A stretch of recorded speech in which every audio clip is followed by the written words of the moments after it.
Gift to all of you is my channel may round joy. Today, I'm going to explain. As Rudo's body plummeted into the black depths, his mind was filled with only one thing. I will rise again, and when I do, I'll make you all pay, in the cruelest way imaginable. And strangely, he survived the fall. Slowly, painfully, he stood up. He looked around him.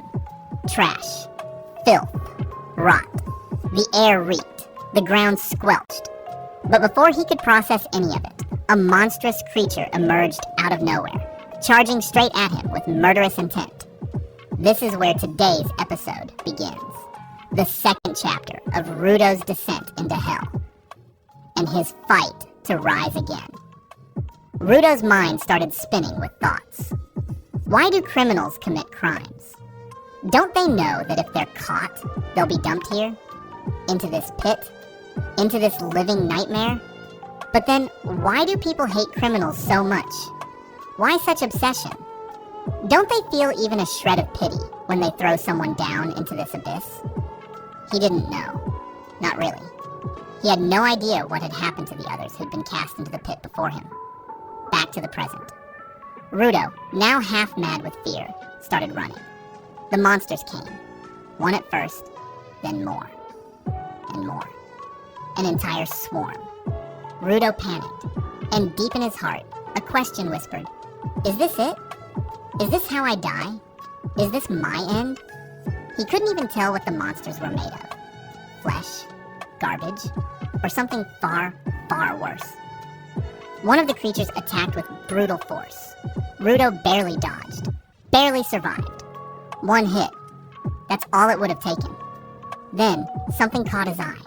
A human skull, lying in the trash, right there in his hand. His breath caught. His heart pounded. He looked up, his eyes burning with rage. "I won't let you escape. All of you who threw me away for no reason, I will kill you all." He screamed to the heavens, voice shaking with fury. But fate wasn't done tormenting him. Rudo slipped again, tumbling deeper into the garbage pile. The monsters were closing in, teeth bared. But then, everything stopped. As if time itself had frozen. The beasts stood still. Rudo was stunned. The stench was overpowering, suffocating. And as he tried to think, tried to make sense of it all, his body began to tremble. The filth, the rot. It was unbearable. Blood began to pour from his mouth. Then, the monsters moved again. This time, even more ferociously. One of them nearly tore him apart. But just before the fatal strike, Rudo caught sight of his glove, the one Recto had given him. And right at that moment, a memory returned. A flicker of the past. Recto's voice echoed in his mind. And in that instant, something exploded inside him. A surge of power. A spark of fury. A promise. "I can't die yet. I have to take revenge. I won't give up that easily." A rusty pipe appeared in his hand. Without hesitation, Rudo attacked. Fierce, wild, unrelenting. One monster, dead on the spot. But the next one was stronger, much stronger. It retaliated. And now, it looked like Rudo was the one about to die. But he didn't give in. He rose again, screaming, defiant, and struck the monster with a blow so powerful it exploded. The monster burst apart, spraying foul, rotting filth all over him. Luckily, right at that exact moment, a sudden miracle happened. A black umbrella popped open directly above Rudo's head, shielding him from the rain of filth that should have completely buried him. When he opened his eyes and looked up, there, standing in front of him, was a man wearing a mask. Rudo blinked in confusion, his mind still dazed. Who is he? But before he could think any further, the masked man suddenly kicked him. Hard. Boom! With just a single strike, Rudo was almost knocked unconscious. His body hit the ground like a rag doll. Before he could even gasp for breath, the masked man slapped a gas mask onto his face. Rudo, still groggy, struggled to speak. "Do you live here? What is this place? Were those creatures really monsters? He tried to continue, but the masked man simply motioned for him to stay silent. But come on, this is Rudo we're talking about. No way the main character is going to just sit quietly. You have to tell me what this place is, Rudo snapped. If you don't, I won't shut up. How did I even get here? What is this hellhole? Finally, the masked man spoke. We're not underground. We're still above ground. But all the garbage you see here, this is what you all created. You, the people from above, dumped everything here. And because of you, the monsters started noticing us again. And sure enough, those monsters Rudo had just seen die, they suddenly began to move again. Rudo was stunned. They just died. How the hell are they alive again? The masked man explained. They can't be killed by normal weapons. Only special ones can destroy them for real. Then, with a sharp motion, he raised his umbrella. Zack! The umbrella shifted, transformed, no longer just a tool for shelter. All right then, he said, with a calm, confident voice. Time to take action. The monsters lunged toward him, but this man was no ordinary fighter. With speed and power, he counterattacked. Effortlessly. Rudo watched, amazed. That umbrella. It's different. Way different. That's no ordinary umbrella.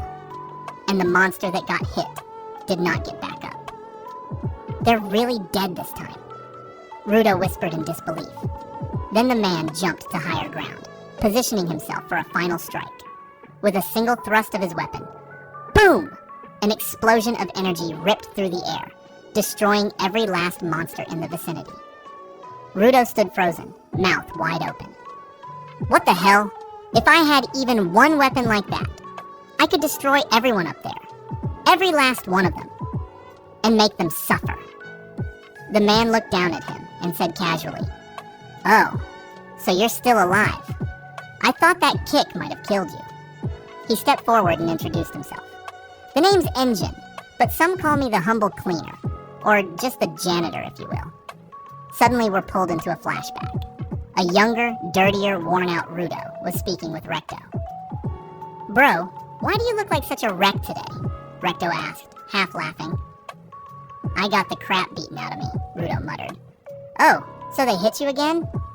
Yeah, I told them that objects might have souls, and they all just laughed at me. Recto chuckled and replied, Didn't you say that to me once too? That if we treat things with care, they might develop something like a soul? He laughed again. Honestly, you're an idiot, and I'm even more of an idiot for believing you back then. Then, he held up his pen and said, Look at this.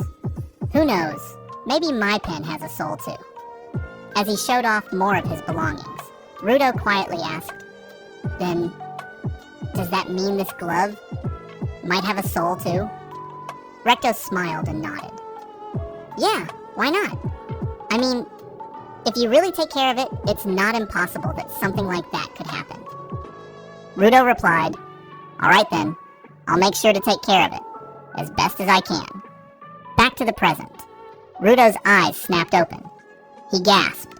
His body was chained with cold, iron restraints like some kind of prisoner. And Engine? He was dragging Rudo, chains and all, to God knows where. Bro, are you insane? Rudo shouted. Why the hell are you tying me up like this? Aren't you the one who just saved me? Engine replied calmly. Yeah, that's right. I did save your life. But you're kinda rude now, aren't you? You realize I just pulled you out of a death trap, right? Yeah, I get it. You saved me, Rudo snapped back. But why are you dragging me around like a damn prisoner now? What's your deal? And then Engine's voice turned serious. I just want to know one thing. Do you have a plan? A plan to get back to the surface? Because honestly, bro, that's impossible. Rudo opened his mouth to speak, but Engine quickly cut him off. But even in silence, Rudo's thoughts were loud, filled with one name, Recto, and the mysterious masked man standing before him now. Then, with quiet resolve, he muttered under his breath, I don't care what you say. I'm getting out of here. I won't stop. And when I reach the surface, I'll make every single one of them pay. He looked up at Engine, eyes burning with determination. You know the way out, don't you? Please, just tell me. What is this world? And what are those monsters, really? His voice turned firm, unshakable. I won't stay quiet, Rudo said. Not until you answer all of my questions. Engine let out a small laugh and said, All right. Chill out. I'll tell you everything. Then, Engine brought Rudo to a strange, hidden location. A shadowy place filled with old tools, dusty machines, and an atmosphere thick with mystery. But just as suddenly, Engine left. Without a word. Bro! Are you crazy? Rudo yelled. At least tell me what this place is. Why are you leaving me here? Moments later, a vehicle approached. It screeched to a halt. Several people climbed out, and the moment they saw Rudo, they froze. Hey, what the hell is this kid? One of them muttered. His face looks weird. And those clothes? Wait a sec. Rudo nodded slowly, still confused. I came from above. And instantly, their expressions changed. Shock, amazement, excitement, as if they had just found a creature from another world. But to Rudo, they all looked insane. Their eyes scanned him from head to toe. His tangled hair, his haunted eyes, his torn-up clothes. Then, one of them noticed the chains still wrapped around him. This isn't right, one man said. Let's set him free. For a brief moment, Rudo thought, these people, maybe they're kinder than the ones above. But he was dead wrong. Suddenly, everything changed. The kindness vanished, and instead, they tightened the chains, even more cruelly than before. One of them burst into laughter. You really thought we were good guys, huh? Wrong move, bro. You know what? Humans from the surface can be sold for a fortune here. And since you're still alive, that makes you worth even more. We could be rich. Filthy rich. We'd never have to work another day in our lives. You ever wonder why we hate the people up there? Another added. It's because you're all disgusting. You dump your filth down here. You poisoned our land. You killed our people. And from your trash, monsters were born that slaughtered us.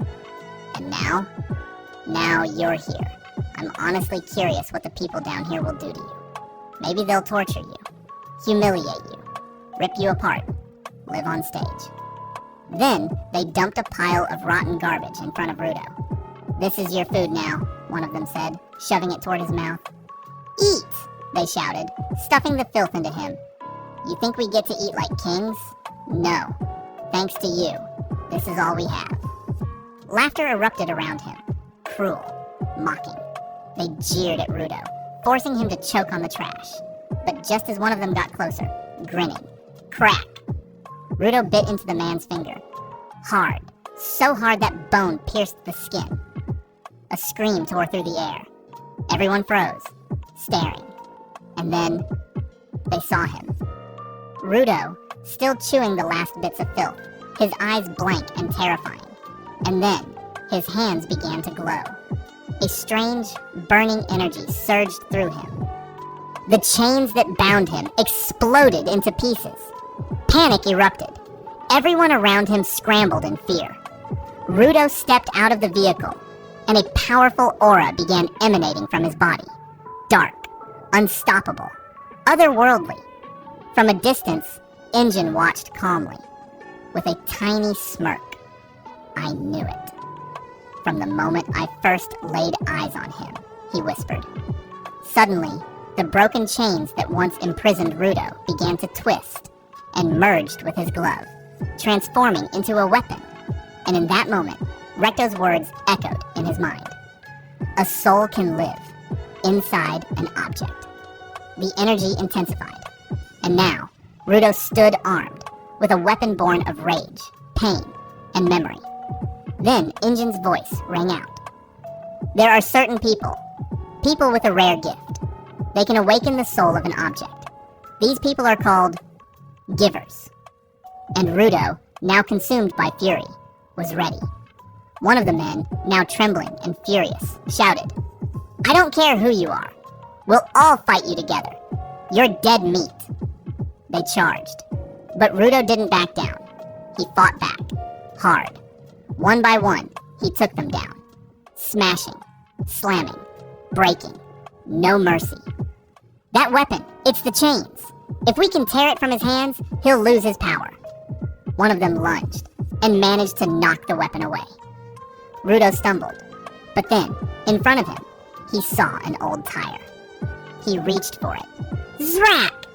The tire shifted, twisted, transformed into a brand new weapon. From afar, Engine chuckled. "Just as I thought. He can make weapons from anything." Now wielding his new tire blade, Rudo unleashed hell. He slaughtered them. One by one, they fell, screaming, begging, fading, until only one man remained, frozen, trembling, watching as Rudo approached, eyes full of death. Rudo raised his weapon to strike, but then Engine appeared. He held Rudo back. Rudo, panting hard, gasped. "What just happened, Eng? I don't understand." Blood dripped from his nose. His body swayed, exhausted. Engine stepped closer. "You used too much power. I'm sorry. But this was a test. From the moment I saw you, I knew. You weren't ordinary. You're special. I'll tell you everything. Every answer you're looking for. But in return, you'll need to join the cleaners. And honestly, we really, really need someone like you." Rudo paused, silent. Then finally he said, "You know, I'm actually not that interested in joining whatever this is." And with that... Thanks for watching our video. We will show you the rest in our next video.